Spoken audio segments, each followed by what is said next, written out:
Thimarodi and team ಆಗಾಗಲೇ 90% ಜನರ ಏನು ತಮ್ಮ ಫೇಕ್ ಸ್ಟೋರಿಯಿಂದ ಈ ಸೋಷಿಯಲ್ ಮೀಡಿಯಾಗಳ ಪ್ರಕಾರ ದಕ್ಷಿಣ ಕನ್ನಡದ ಉಡುಪಿ ಮಾತ್ರ ಅಲ್ಲ ಎಲ್ಲಾ ಜಿಲ್ಲೆಗಳ ಜನರ ಆಲ್ಮೋಸ್ಟ್ ಮೈಂಡ್ ಅನ್ನು ಡೈವರ್ಟ್ ಮಾಡಿ ಒಂದು ಸೈಡ್ಗೆ ತಗೊಂಡೋಗಿತ್ತು. ಎಲ್ಲರೂ ಹೌದು ಧರ್ಮಸ್ಥಳದಲ್ಲಿ ಇಂಥದ್ದು ಆಗ್ತಾ ಇದೆ, ಸೌಜನ್ಯ ರೇಪ್ ಅಲ್ಲಿ ನಿಶ್ಚಲ್ ಜೈನೇ ಇದ್ದಾನೆ, ಯಾವರೂ ಸ್ಟೋರಿಯನ್ನು ತಗೊಳ್ಳಿಕ್ಕೆ ರೆಡಿ ಇಲ್ಲದ ಟೈಮಲ್ಲಿ ಪವರ್ ಟಿವಿ ಏಕಾಂಗಿಯಾಗಿ ಆವತ್ತು ನುಗ್ಗಿದ್ರಿಂದ ಆ ದಿನ ಧರ್ಮಸ್ಥಳದ ಮರ್ಯಾದೆ ಮಾತ್ರ ಅಲ್ಲ ಧರ್ಮಸ್ಥಳದ ಅಸ್ತಿತ್ವ ಇದೆ ಅಲ್ವಾ, ಆ ದಿನ ಉಳಿಸಿದವರು ಪವರ್ ಟಿವಿ. ಈ ಸಲ ತಲೆಬುರುಡೆ ಕೇಸ್ ಏನು ಬಂತು ನೋಡಿ, ತಲೆಬುರುಡೆ ಕೇಸ್ ಬಂದಾಗಲೂ ನೈಜ ಸಂಗತಿಯನ್ನು ತಗೊಂಡು ಬಂದು ಅದನ್ನು ಮೊದಲ ಎಪಿಸೋಡ್ 6 ಗಂಟೆ ಮಾಡಿ ಎಪಿಸೋಡ್ ಮಾಡಿ ಜನಗಳಿಗೆ ಮುಟ್ಟಿಸಿ ಪುನಃ ನೈಜ ಸಂಗತಿಯನ್ನು ಮಾಡಿ ಧರ್ಮಸ್ಥಳದ ಏನು ಹೋಗುವ ಮರ್ಯಾದೆ ಇತ್ತೆ ಅಲ್ವಾ ಅದನ್ನು ಉಳಿಸಿದ್ದ ಹೆಗ್ಗಳಿಕೆ ಏನಿದ್ರೆ ಪವರ್ ಟಿವಿ. ನಮ್ಗೆ ಯಾರು ಎಷ್ಟು ಇಟ್ಕೋತಾರೆ, ಯಾರು ಕ್ಲೈಮ್ ಮಾಡ್ತಾರೆ, ಯಾರಿಗೆ ನಿಯತ್ತಿದೆ ಏನಿದೆ ನಮ್ಗೆ ಬೇಡ. But my only question is here ನಾವ್, this is too early to celebrate. ಇದು ಸೆಲೆಬ್ರೇಷನ್ ಮಾಡುವ ಟೈಮ್ ಅಲ್ಲ, ಇದು ತಾಳ್ಮೆ ಇಟ್ಕೊಂಡು ನೀವು ಇನ್ನು ಕಾಯ್ಬೇಕಾದ ಸ್ವಲ್ಪ ದಿನ ಕಾಯ್ಬೇಕಾದ ಟೈಮು. ನೀವು ಯಾರಿಗೋ ಬೈದಾಡ್ಕೊಂಡು ಯಾರೋ ಬೈದಾಡ್ಕೊಂಡು ಏನೇನೋ ಮಾಡ್ಕೊಂಡು ಹೇಳುವ ಟೈಮ್ ಅಲ್ಲ.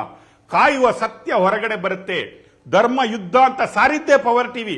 ಯಾವ ಬಿಜೆಪಿ ಅವನು, ಯಾವ ಜೆಡಿಎಸ್ ಅವನು, ಯಾವ ಕಾಂಗ್ರೆಸ್ ಅವನು, ಯಾವ ಒಬ್ಬ ಹೋರಾಟಗಾರನು ಮಾಡಿದ್ದಲ್ಲ.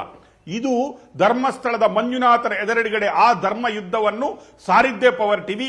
ಧರ್ಮ ವಿಜಯ ಅಂತ ಹೆಸರಿಟ್ಟಿದ್ದೆ ಪವರ್ ಟಿವಿ. ಯಾಕಂದ್ರೆ ನಮ್ಗೆ ಇನ್ವೆಸ್ಟಿಗೇಷನ್ ಮಾಡಿದ್ರಲ್ಲಿ ನಮ್ಗೆಲ್ಲ ಗೊತ್ತಿದೆ. ನೋಡಿ, ನಾನು ನೋಡ್ತಾ ಇದ್ದೆ ಮೊನ್ನೆ ಬೆಂಗಳೂರಲ್ಲಿ ಯಾವುದೋ ಒಂದು ಫ್ರೀಡಂ ಪಾರ್ಕ್ ಅಲ್ಲಿ ಒಂದು ಏನು ಸಭೆ ಸಮಾರಂಭಗಳು ನಡೀತವೆ. ಅಲ್ಲಿನೋ ಗವರ್ಮೆಂಟ್ಗೆ ಬೈಯುವುದು, ಮುಸ್ಲಿಮರಿಗೆ ಬೈಯುವುದು, ಕ್ರಿಶ್ಚಿಯನ್ಸ್ಗೆ ಬೈಯುವುದು, ಅಥವಾ ನೀವು ಯಾವುದೋ ತಂದಾಕಿ ಎಲ್ಲಿದ್ದೋ ನಿಮ್ಮ ಅಜೆಂಡಾಗಳನ್ನು ಅಲ್ಲಿ ಹಾಕಿ ಭಾಷಣದಲ್ಲಿ ಮಾಡೋದು ನನಗೆ ಎಲ್ಲೂ ಸರಿ ಅನಿಸ್ತಾ ಇಲ್ಲ. ಇವತ್ತು ವಿರೋಧ ಪಕ್ಷಗಳು ಮಾಡಿಸ್ತಾರಲ್ಲ, SITಗೆ ನೀವು ವೆಲ್ಕಮ್ ಮಾಡಿದಿರಿ, let us wait SIT report. ನಾನು ಅದನ್ನೇ ಹೇಳ್ತಾ ಇರೋದು, ಕೊಮ ಅನ್ನೋದು ಬೇಡ. ನೀವು ಕೊಮ ಹಾಕುವ ಯಾವುದೇ ಒಂದು ಪ್ರಯತ್ನಗಳನ್ನಾಗ್ಲಿ ಅಥವಾ ಒಂದು ಏನು ಮುನ್ನುಡಿಯನ್ನಾಗ್ಲಿ ಹಾಕೊಡ್ಬೇಡಿ. ಈಗ ಬೇಕಾಗಿರೋದು ಅವರೇ ಕೇಳಿದಂತ SIT ಅನ್ನು ಮಾನ್ಯ ಮುಖ್ಯಮಂತ್ರಿಗಳಾದ ಸಿದ್ದರಾಮಯ್ಯನವರು ಕೊಟ್ಟಿದ್ದಾರೆ.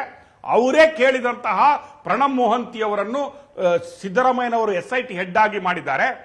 ಈಗ 16, 17 ಗುಂಡಿಗಳಲ್ಲಿ ಏನೂ ಸಿಕ್ಕಿಲ್ಲ. 2 ಹೆಣಗಳು ಏನು ಅಸ್ತಿತ್ವಗಳು ಸಿಕ್ಕಿದ್ದು ಕೂಡ ಅದು ಏನು ಪುರುಷನ ಅಸ್ತಿತ್ವ, ಮತ್ತೆ ಅದು ಆಲ್ರೆಡಿ ಪೋಸ್ಟ್ ಮಾರ್ಟಮ್ ಆದಂತಹ ಬಾಡಿ ಅಂತ ನಮ್ಗೆ ಬಂದ ಮಾಹಿತಿ ಪ್ರಕಾರ FSL ರಿಪೋರ್ಟ್ಗಳು ಬರಬೇಕು. ತದನಂತರ ಆಸಿಡಿಕ್ ಮಣ್ಣು ಅಂತ ಹೇಳಿದ ಕೂಡಲೇ ಅದಕ್ಕೆ ಒಂದು ರಿಪೋರ್ಟ್ ಬರಬೇಕು.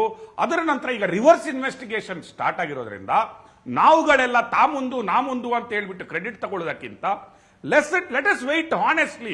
Let us keep some patience till SIT's report to come out before targeting government or anybody in this matter, Sindhura.